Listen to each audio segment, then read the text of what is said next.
I want to take just a few minutes and give you some perspectives, some things that you need to understand before you even consider going out there this summer. And if you've gone out before and you've struggled, this is probably why you struggled. So what I want to do is I want to share two perspectives about why you should take this job. And I'm not being paid by any alarm companies or any summer sales companies, nor am I advocating against it. But I want to give you just a few perspectives because I know that it's going to change your summer and it's going to change your experience, and it's very likely going to change the way you look at the rest of your life. And then I want to share three things that I learned the hard way, that from a perspective standpoint, not sales tactics, but three perspectives that if you understand, you'll kill it this summer. You'll have a great experience. And that's what this is all about. So, number one, everything you do and will do for the rest of your life, regardless of your profession, entrepreneur, business owner, executive, salesman, is going to be a function of selling, without question. Now, you wake up in the morning, you look in the mirror, and you are selling yourself. You step outside, the way you dress, the way you carry yourself, sells you to the people that you interact with. You pitch an idea at the boardroom, that's a sale. You open your mouth and tell somebody something, that's a sale. You sell a product, obviously that's a sale. Everything we do is a sale. So understanding the influence of the communication that we have every single day is the most powerful skill set that you can develop. And what's interesting is that most people that I see, they judge themselves, they measure themselves based on what they make or what they're worth, their net worth. You hear that term all the time. I make $15 an hour, or I make $20 an hour, I make $100 an hour, I make 50 grand a year, I make 150 grand a year, I make $1 million a year. Whatever that is, people judge, they base their lives around those numbers. They hang out with people that make similar amounts of money. They live in neighborhoods where those people also live. And everything is based around what they're worth. And so many people have never challenged that. The beautiful thing about this job is that it's the first opportunity for most people to decide what they're worth. It is a meritocracy where nothing is going to stop you from being as successful as you want to be. Some guys will make less than minimum wage. Other girls and guys are going to make more in 4 months than most executives make in an entire year. So what's the difference? It's not sales skills. Those come, obviously. The guys that succeed have skill, but that's not what got them there. See, when I sold, I took a lot of classes. I thought I was dialed in from a skill standpoint, but I wasn't prepared mentally for the job.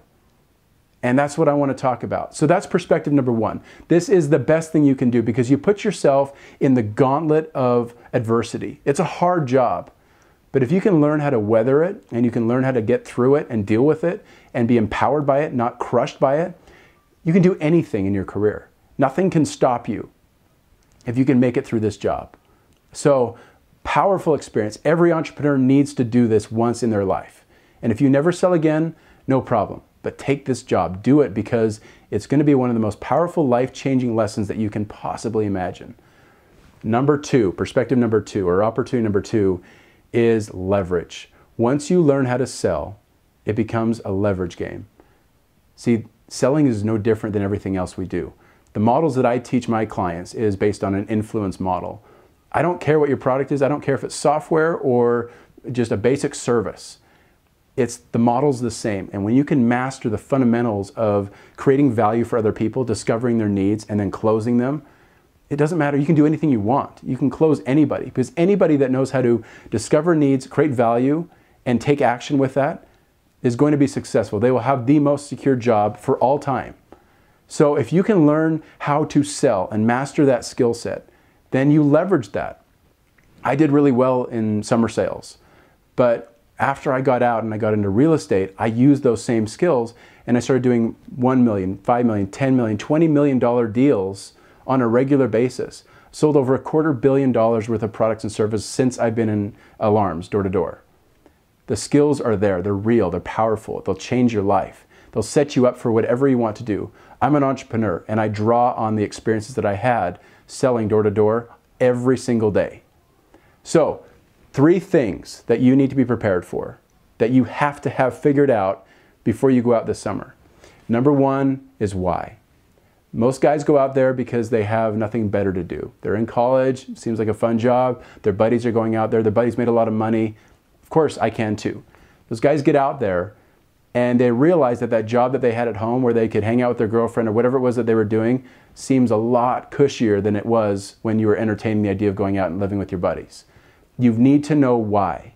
Like, you've got to be hungry why. So I need to pay for school. It's on me. I've got to pay for school. I need to buy that house. I'm getting married and I need some cash.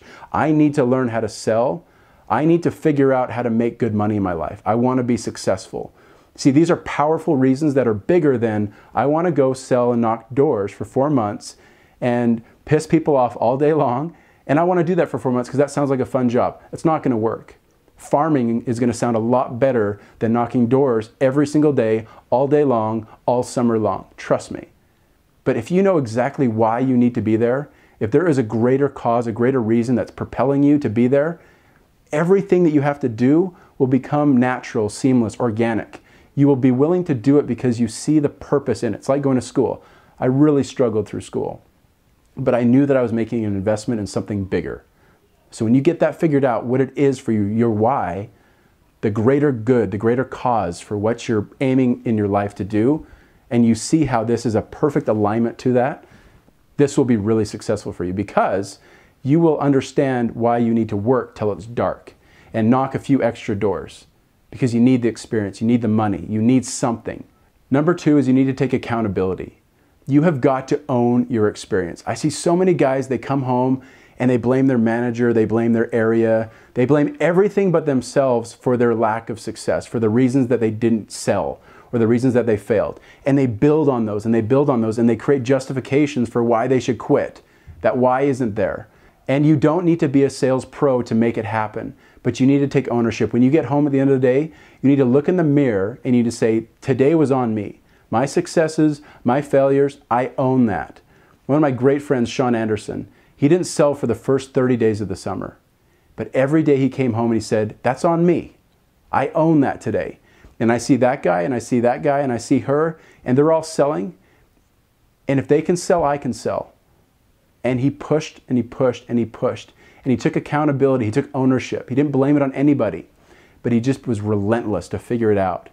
And he eventually clicked.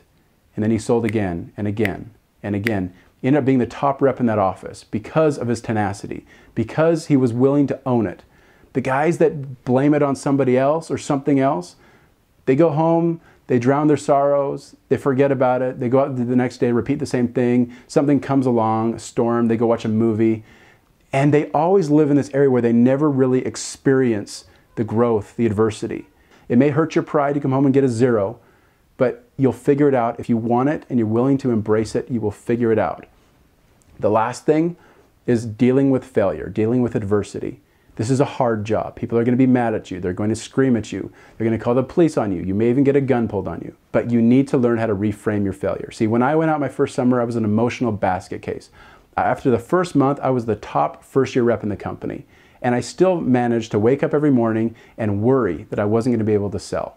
Worry about my area. Worry about everything.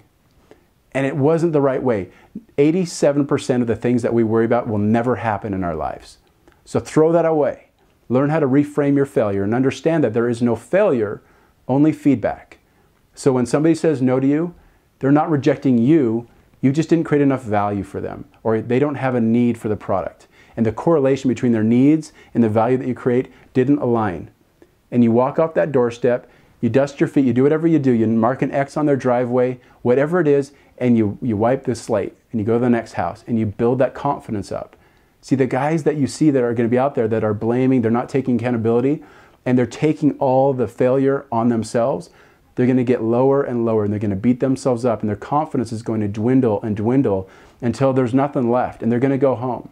And they're going to come up with a justification for why they quit, but they didn't need to. So reframe your failure. Understand that failing through it, failure is a great thing. It's feedback, it's education, it's empowerment. It's how we get better.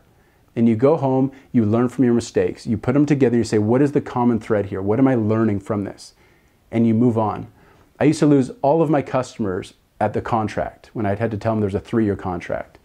And then I came home one day and I did some research and I said, I'm going to stop losing my customers. That's where I'm losing everybody. And so I figured out that I could change my script. I could change the way I said it in my perspective and change their perspective. So I started saying, listen, we've got a 5-year plan, we've got a 7-year plan, or you can try us out for 36 months. After that, it goes year by year for as long as you want to stay with us. Which would you prefer? And I never lost another sale there ever again. So fail through it, learn from your mistakes, change your script, adapt, mold, but be confident, believe in yourself, and take accountability and work hard, understand why you're there. So you tether yourself to something that's going to keep you there this summer. If you do that, you can have those 3 mindsets, the skills will come, the practice will come, you will reach your goals, and you will dominate the summer. And you'll realize that this was the best experience that I could have possibly had for what I'm going to do for the rest of my life. And you're going to understand that now I have a skill set that I can take into entrepreneurship, as an executive, as a homemaker. I don't care what you do. This is going to change and benefit your life. Have a great summer. Good luck. Reach out to me at bradharker.com if I can help you at all. If you need a pep talk, if you need some motivation, if you need some training, that's what we do. That's why we're here. So we want to help you. We want to help you have a great summer. And a lot of that starts up here. So get that figured out first. Make sure you know why you're going out this summer. Create some leverage. Get some options. Have a great summer, and we'll see you when you get back.